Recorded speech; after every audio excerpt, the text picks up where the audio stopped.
Hello and welcome. In this video, we will discuss principles and best practices for sound recording, specifically how to improve the recordings made to your computer or laptop. Hi, I'm Charles Drexler, Video Production Specialist at the Center for Digital Education. I'm speaking to you today from my home to help you turn your home or office into your best audio recording studio. Let's get started.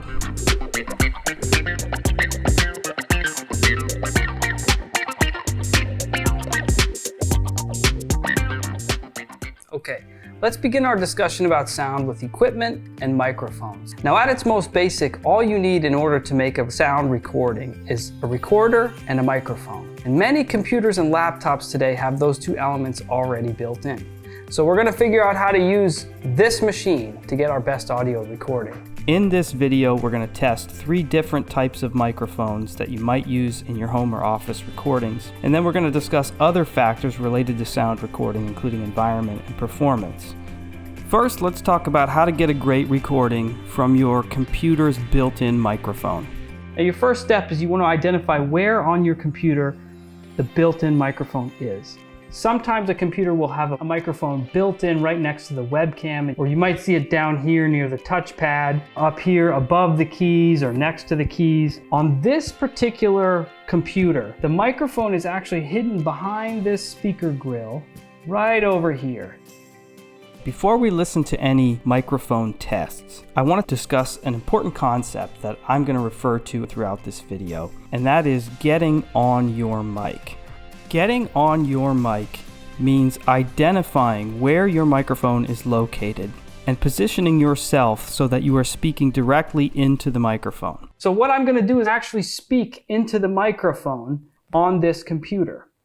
And I'm going to direct my voice towards that key set. And I think you'll hear I'm just speaking at a normal volume right now. And watch what happens when I turn my voice away from the microphone. I'm speaking off mic. Sound is bouncing off the room and around the room before it travels to the microphone. If I turn my head back towards the microphone and I'm actually speaking into the mic, I think you're going to hear a much louder and more full audio signal. The volume of my voice between this position and this position is not changing. What is changing is how close and how on mic I'm speaking. Next, I want to talk about using a very simple USB microphone to improve your recordings. I recommend a microphone like this because it's very simple and it's good quality microphone. The more pieces of equipment that you start to include adds the potential for problems. So I like this because it's very, very simple. Okay, I'm plugging in my USB. Now, I get a notification that my settings have been changed automatically. You may have to go into your settings and test.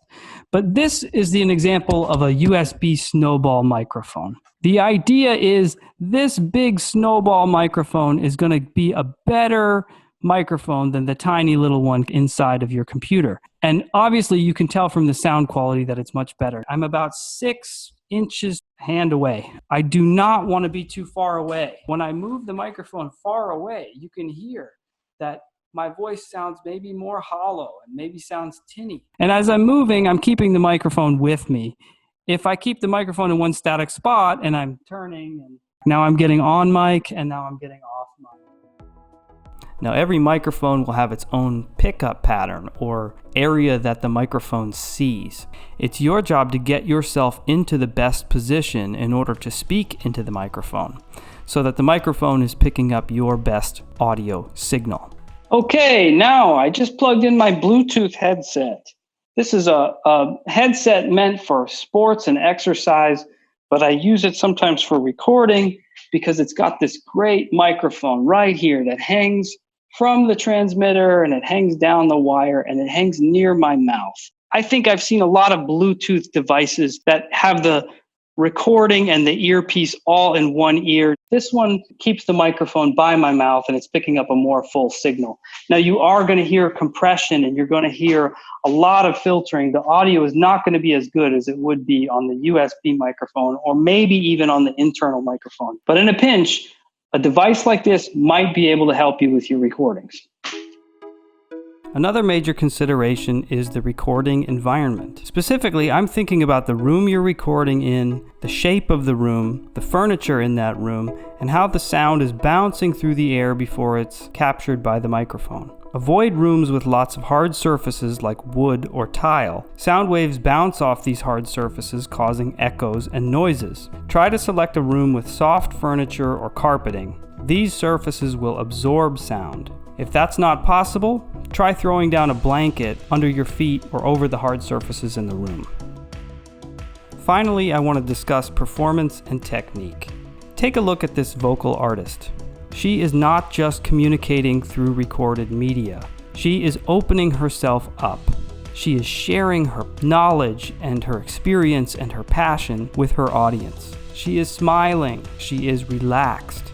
And you can't see it in this photo, but she has a water bottle nearby, and she drinks water frequently during her recordings to keep her voice hydrated. Now, it's hard work, but she takes breaks during the day, and she trusts her technique. Your technique is the process you've established to complete your recordings. Before you record, make sure you test your setup, listen to your recording, and make sure you're listening on a good set of speakers or headphones. And as you are recording, remember to take good care of yourself so that you can take good care of your audience. Okay, thank you for tuning in. I hope you found these tips and tricks helpful.